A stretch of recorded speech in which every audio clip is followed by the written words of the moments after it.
So let's switch gears a little bit. We're going to talk about Brandon Jennings, formerly of the Knicks. I know you guys know this, now in the Wizards.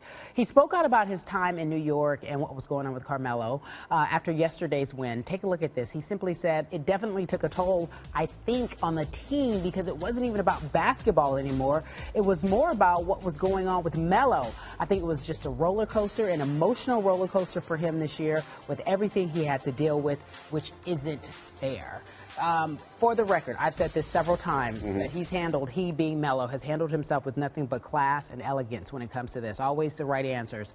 The other day I heard Stephen A. say on the air, I wish he wasn't so mellow, you know, all pun intended. I wish he did get upset. I wish he did have some type of angry message in response to the way that they've treated him.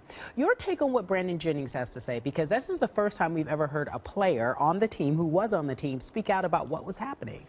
Well, I don't know why anybody would be surprised by what Brandon Jennings says, not only because it sounds perfectly reasonable for that to be the case, given Carmelo's situation, but it's exactly what the Knicks were hoping for, the front office. That's why you make these you say these things. That's why you leak certain things. That's why that's how you try to convince him to get rid of that no trade clause, to waive the no trade clause, because you're making things uncomfortable for him, because you're making things awkward for the team, and you want him to recognize that they're in this awkward middle ground where yes, you are our superstar, but we are going nowhere with you as that superstar. Please let us move you.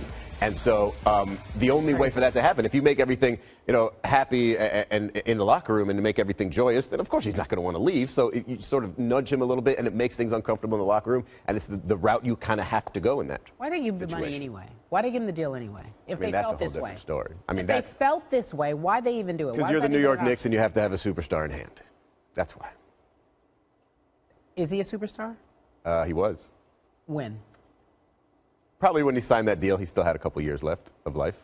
I think right now he's on the down end, and he needs to link with a championship team if he wants to win one. I agree with that. Melo, get a chip. Meanwhile, Izzy will be back with us next hour to talk about Kevin Durant's return. He knows all about it. You have some inside scoop. I don't know if he does. It would be nice. Find out. Let's find out. Tune in. Let's call it a tease.